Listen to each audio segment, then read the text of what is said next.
¿Qué tal, amigos? Nos encontramos nuevamente por este medio. Esta vez, en esta oportunidad, trataremos sobre el cáncer gástrico. Ya desde tiempo se sabe que el cáncer gástrico apareció, hay indicios de esta enfermedad en culturas muy antiguas, ¿no? Como los griegos, los romanos, los árabes ya describen esta enfermedad y posteriormente, ¿no? Para empezar, vamos a hablar sobre la estructura del estómago y las funciones de este órgano, ¿no? Tenemos dos invitados. Tenemos al doctor Omar Simón, que él es cirujano oncólogo del Hospital Carrión, y al doctor Eduardo Monge Salgado, él es médico gastroenterólogo. Doctor Omar Simón, ¿qué funciones cumple el estómago en el cuerpo? ¿Cómo estás, Carlos? Muchas gracias por la invitación, por invitarnos a este programa. Por supuesto, cuando vamos a hablar del estómago, estamos hablando de un órgano que forma parte del aparato digestivo. El aparato digestivo, desde la boca hasta el ano recto, es un solo tubo, solo que va cambiando de forma y va cambiando de función. Es así que el estómago se encuentra, podríamos decir, en la tercera parte de estos pasos del aparato digestivo. La digestión empieza en la boca, con la masticación de los alimentos, la formación del bolo alimenticio. Luego viene el esófago, como se va a poder apreciar en el gráfico, que es básicamente un conductor de este bolo alimenticio. Y finalmente llega al estómago, que es una bolsa o un reservorio. Ahí se va a producir una mezcla de los alimentos con los jugos gástricos y más adelante con los jugos biliares y pancreáticos, como vamos a poder apreciar en el gráfico. El estómago se divide de manera arbitraria para su tratamiento y para la localización de los tumores en tres partes: la parte del fondo, que es la parte más alta, la parte del cuerpo y la parte de la salida, que se conoce como antro gástrico. Y el estómago, como toda estructura tubular, si imaginamos que estamos dentro de un tubo, vamos a envolver ese tubo con 4 capas. La capa más interna es como una especie de alfombra, un tapiz llamado mucosa. Luego viene una capa de arterias y venas que se van a encargar de nutrir precisamente esa mucosa. Luego viene una envoltura muscular que se va a encargar de darle movimiento a este estómago, y finalmente una capa muy fina que se llama serosa, que viene a ser como una especie de minifán que envuelve finalmente el estómago. Así que tenemos este órgano que tiene esta localización anatómica y esta importante función en el sistema digestivo. Muy bien, doctor. Excelente explicación. Se sabe que desde 1980 y antes, el cáncer de estómago ocupaba el primer lugar en cuanto a las tasas de mortalidad. Después de esto, fue superado por otras neoplasias, otros cánceres, como el cáncer de pulmón. Probablemente esto se haya evidenciado o haya sucedido por el conocimiento de algunos factores de riesgo y algunas medidas de prevención, como lo vamos a mencionar posteriormente. Doctor Eduardo Monge, ¿cuán frecuente es el cáncer gástrico? Usted, que es gastroenterólogo, probablemente ustedes son los que diagnostican primero el cáncer gástrico. El paciente va primero donde ustedes, ¿no? Sí, Carlos, gracias por la invitación, Omar, por compartir. Y efectivamente, el cáncer de estómago está entre los que nosotros vemos con mayor frecuencia, por un lado, y por otro lado también el Perú está dentro de los países que tiene mayor tasa de cáncer de estómago. O sea que creo que es un tema muy importante que debemos tratar hoy día. ¿Y hay alguna diferencia en cuanto al sexo? ¿En varones, en mujeres? Sí, tradicionalmente nosotros hemos tenido una relación más o menos de 2 varones por mujer, y eso creo que todavía lo mantenemos. Bien, doctor Simón, ¿algunos datos, unas estadísticas mundiales? Sí, por supuesto. La Organización Mundial de la Salud, la OMS, una de las dependencias de la OMS es la institución Globocam, que se encarga de recopilar información estadística de cáncer en todo el mundo y periódicamente emite boletines de actualización. La última actualización es del año 2018. Y de acuerdo a estos datos, cáncer gástrico en varones ocupa el segundo lugar después de cáncer de próstata, y en mujeres el tercer lugar después de cáncer de cuello uterino y cáncer de mama. Sin embargo, si vemos por ambos sexos y separamos las neoplasias que son propias del género, cáncer de estómago ocupa el primer lugar. Y desafortunadamente, si vamos a ver cuán letal es una enfermedad, entendiendo por letalidad la mortalidad que produce una determinada enfermedad, cáncer gástrico está dentro de las más letales, es decir, aproximadamente de 10 personas con cáncer gástrico, 7 a 8 se van a morir por el cáncer gástrico, a diferencia de otras enfermedades como por ejemplo próstata, que solamente de 10, 4 o 5 van a fallecer por esta enfermedad. Así que estamos hablando de una enfermedad altamente letal, pero que también tiene otras características de prevención, como vamos a ver más adelante. Correcto, o sea, a pesar de que se conoce más sobre las causas, las medidas de prevención a la actualidad, probablemente ha habido un descenso, ¿no?, en cuanto a la mortalidad en general en el mundo. Aún actualmente la prevalencia y la mortalidad por este cáncer sigue siendo elevada, ¿no? Sí, así es. Bien, históricamente los factores de riesgo asociados para desarrollar un cáncer de estómago, un cáncer gástrico, fueron el factor socioeconómico bajo, los hábitos dietéticos. Posteriormente, en la década del 90, aparece una bacteria que es la Helicobacter pylori, implicada en el proceso, en el desarrollo de este cáncer. Y luego, décadas después, aparecen ya algunos estudios relacionados con la parte genética, con los cambios moleculares del cáncer gástrico, ¿no? Doctor Monge, dentro de todos los factores que conocemos actualmente relacionados a este problema, ¿cuáles son los más frecuentes que se ve o que los ve usted? Yo creo que si uno piensa en los factores que condicionan la aparición de cáncer de estómago, deberíamos pensar en 3 ejes. Uno, lo has mencionado, Carlos, es la parte intrínseca, genética, la predisposición que tiene cada persona para desarrollar una cierta enfermedad. La segunda en cáncer de estómago importante es el medio ambiente. Y cuando uno habla de medio ambiente en tubo digestivo, creo que lo más importante es la dieta. Entonces, factores relacionados con cáncer de estómago desde tiempo: poca proteína, mucha sal, la preservación a través de desalación o de ahumación, todo eso se ha relacionado.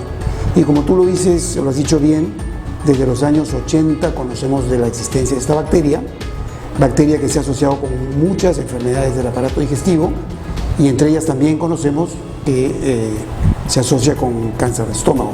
Ese es el Helicobacter pylori, y el Helicobacter pylori, como lo vamos a discutir ahora, tiene una secuencia de daño que conduce eventualmente a la formación de un cáncer de estómago. Entonces yo creo que entre la condición intrínseca genética, el ambiente dado por el tipo de alimentación que uno tiene y la presencia de esta infección, uno puede englobar los factores que condicionan el cáncer de estómago. Bien, bien, muy bien. Bueno, es lo más estudiado probablemente, lo más común. Sin embargo, todo cambia, ¿no? O aparecen nuevos factores asociados al cáncer gástrico, ¿no? ¿Qué hay de la obesidad y el reflujo gastroesofágico en el cáncer gástrico? Bueno, sí, efectivamente las cosas cambian, y esta es una neoplasia que tradicionalmente hemos asociado con pobreza, con poca ingesta calórico-proteica, o sea que eso creo que es importante. Y también es interesante lo que mencionas, Carlos, en el sentido de que hay enfermedades que tienen epidemiologías cruzadas. Una de ellas es, por ejemplo, el reflujo gastroesofágico, y el reflujo gastroesofágico se ve aumentar en las poblaciones en las cuales el cáncer gástrico está en disminución. O sea que creo que ahí hay una relación cruzada, como la hay también, por ejemplo, con cáncer de colon. O sea, en sitios donde el cáncer de estómago disminuye, suele haber un incremento de cáncer de colon, y el reflujo es una de ellas, ¿no? Bien, bien. Otro dato que es importante recalcar y transmitir a la población es que esta bacteria, Helicobacter pylori, no solo se asocia a cáncer gástrico, ¿no? Hay todo un abanico de patologías no tan infrecuentes, ¿no?, que se asocian a esta bacteria. ¿Cuál podría mencionar dentro de las más comunes? Bueno, la verdad es que de todos estos factores que estamos mencionando, el Helicobacter pylori es el que ha recibido mayor atención en los últimos 20 años probablemente, Y efectivamente, en primer lugar, el Helicobacter pylori se asoció con gastritis crónica, con la inflamación del estómago. Después había una asociación bien establecida con úlceras del estómago, úlceras del duodeno y también con algunos tumores de estómago. Hoy nos reúne el cáncer de estómago, el adenocarcinoma de estómago, pero el Helicobacter pylori también es asociado al linfoma, a algunos tipos de linfoma gástrico. O sea que efectivamente el espectro de enfermedad asociada al Helicobacter pylori es más que el cáncer solamente. Bien, muy buena explicación. Sin embargo, no tan frecuente es hablar de la parte genética, como se ha mencionado, que está implicado en no solo el cáncer gástrico, sino también probablemente en todas las neoplasias existentes, ¿no? Se dice, por ejemplo, que Napoleón Bonaparte, que fue un emperador francés, cuando ya fue asilado en una isla de Santa Elena, en el año 1815 y 1820, él empezó a padecer algunos problemas como dolor abdominal, náuseas y vómitos, y que después en la necropsia salió que tenía un cáncer gástrico, ¿no? Lo importante en él es que sus familiares, papá, hermanos, habían también tenido este problema intestinal, este problema gástrico, ¿no? Otra figura importante es el Papa Juan XXIII. Se describe también, empezó a padecer dolores abdominales, baja de peso, y posteriormente reveló o se evidenció un cáncer gástrico, ¿no? También lo importante en él es los antecedentes, ¿no? Familiares, hermanos con cáncer gástrico, ¿no? En cuanto al mecanismo de producción del cáncer gástrico, se han mencionado los diferentes factores, ¿no? Hablamos de la dieta, hablamos de la sal, hablamos del Helicobacter pylori, hablamos de los factores genéticos implicados, ¿no? Todos ellos, lo que se ha visto es que conllevan a un proceso de inflamación. Inflamación es decir, daño de la mucosa y posterior mutación de este epitelio que deriva en el cáncer gástrico, ¿no? Doctor Simón, hay un patólogo, el doctor Pelayo Correa. Él describió toda una secuencia de eventos desde el tejido normal hasta la aparición del cáncer gástrico, ¿no? ¿Qué nos podría decir al respecto? Claro, justamente va basándose en la explicación que daba hace un momento de una célula normal cuando es inducida por factores genéticos o factores externos epidemiológicos, va a formar de una célula normal a una célula pleomórfica, posteriormente a una célula displásica y finalmente hacia carcinoma, incipiente al principio, pero conforme va avanzando y va penetrando una barrera normal que tienen los tumores, lo que comúnmente las personas le dicen encapsulado, esto se llama en términos médicos membrana basal. Cuando penetra o rompe esa barrera ya se conoce como carcinoma invasor. Ese modelo matemático es la secuencia del doctor Pelayo Correa. Bien, muy bien. Ahora pasamos a los síntomas, doctor Monge. ¿Qué es lo que los pacientes normalmente refieren? ¿Cómo llegan a la consulta? ¿Cómo debemos sospechar de un cáncer gástrico probablemente incipiente? ¿Qué síntomas pudiera dar esto? Yo creo que es bien importante porque lo vamos a ver en unos momentos. Creo que nosotros tenemos la desgraciada situación de encontrar cánceres siempre avanzados. Y un cáncer avanzado, en realidad los síntomas son bastante claros para un médico: baja de peso, anemia, la imposibilidad de alimentarse normalmente, y cualquiera creo va a plantear que eso puede ser un cáncer de estómago.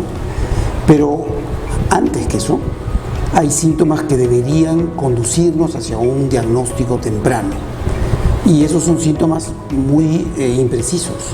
Cualquier tipo de molestia, ardor, pesadez, llenura, reflujo, gases, cualquier síntoma de esos en una persona de más de 40 años, nosotros tenemos la política de realizarle una endoscopía. Si es menor de 40 años, cualquier síntoma con algún síntoma, uno solo, te alarma, es decir, si está bajando de peso, si tiene anemia, si ha sangrado, si es vomitador repetitivo, también debería ser conducido a una endoscopía, toma de biopsias y ojalá a un diagnóstico más temprano esta entidad. Bien, como mencionó, al final el diagnóstico en cáncer gástrico y en todas las neoplasias es la toma de biopsia o la exéresis, le llamamos, de todo el tumor, ¿no? En este caso, el diagnóstico es con endoscopía, ¿no? Entrar con el endoscopio, llegar al estómago y tomar una muestra de la lesión. Es la forma como diagnosticamos cáncer gástrico. Y las formas de prevención, conociendo los factores de riesgo y qué medidas son útiles actualmente o que podrán ayudar a disminuir esta epidemia, lo que es el cáncer gástrico. Sí, correcto. Yo quería tomar la palabra que has dicho. El diagnóstico es hoy día endoscópico y también creo que es importante. La mayoría de cánceres que nosotros vemos endoscópicamente son formas ulceradas. Por lo tanto, creo que es muy importante que cualquier persona que sea diagnosticada de una úlcera gástrica, una úlcera en estómago, esa endoscopía debe ser complementada con biopsias. Al diagnóstico y al control de la cicatrización de la úlcera, de nuevo deberían ser repetidas biopsias, porque a veces se puede confundir una úlcera benigna de un cáncer de estómago ulcerado. Y eso creo que es una oportunidad diagnóstica muy importante, ¿no? En cuanto a hacer prevención, en realidad prevención lo hemos visto de acuerdo a los factores, significa una buena alimentación, una erradicación en lo posible de las bacterias que producen esta inflamación, que como el doctor Simón lo ha explicado, eventualmente conducen al cáncer de estómago, y en lo posible, una detección temprana de lesiones que puedan ser curables. Bien, y ya para culminar con esta charla, las opciones de tratamiento, ¿no? Sabemos, históricamente también aparece la cirugía, ¿no? Con el doctor Billroth en el siglo XIX, que usted lo debe saber mejor. Luego aparece la radioterapia, ¿no? La quimioterapia ya acabando el siglo XX, y posteriormente ya las últimas drogas que usamos, ¿no? La inmunoterapia, las terapias blanco, ¿no? Sin embargo, la cirugía sigue siendo pilar fundamental en cuanto al manejo del cáncer gástrico, ¿no? Brevemente, ¿en qué consiste esto? Así es importantísimo al momento de empezar o instaurar un tratamiento, primero saber cuánto ha avanzado la enfermedad en el organismo. Eso es fundamental antes de iniciar un tratamiento. Esto equivale a hacer más o menos una especie de barrido en el cuerpo. ¿Y cómo se hace? Una vez que se ha hecho el diagnóstico inicial con endoscopía y con biopsia y ya se definió que estamos frente a cáncer, lo que hay que saber es cuánto se ha diseminado en el cuerpo, si se ha ido al pulmón, al hígado, a los ganglios. Y eso se consigue con estudios de tomografía con contraste. Tomografía de tórax, de abdomen y de pelvis.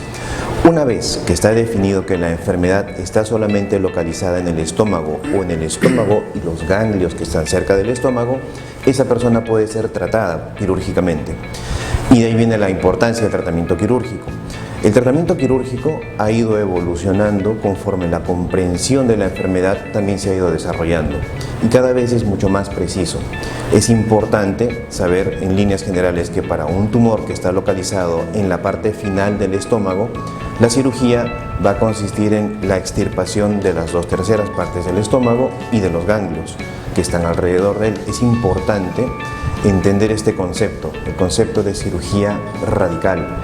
Cirugía radical significa sacar de raíz la enfermedad y esto es cortar el estómago, en este caso, con márgenes libres, es decir, el bisturí no puede pasar cerca del tumor, hay una distancia predeterminada, y sacar todos los ganglios que están alrededor de esa parte del estómago. Si el tumor está en la parte más alta, en la mitad o cerca del esófago, la resección del estómago va a ser total. Y posteriormente se hacen reconstrucciones para mantener la continuidad de la alimentación del tubo digestivo y finalmente eso se envía a estudio de patología y con eso se va a saber exactamente cuál es la etapa de la enfermedad. A partir de ahí se definirán otros tratamientos complementarios si es que son necesarios. Bien, bien. Bueno, ya hemos concluido con esta charla. Espero que les haya sido provechoso y nos estaremos viendo en una nueva oportunidad.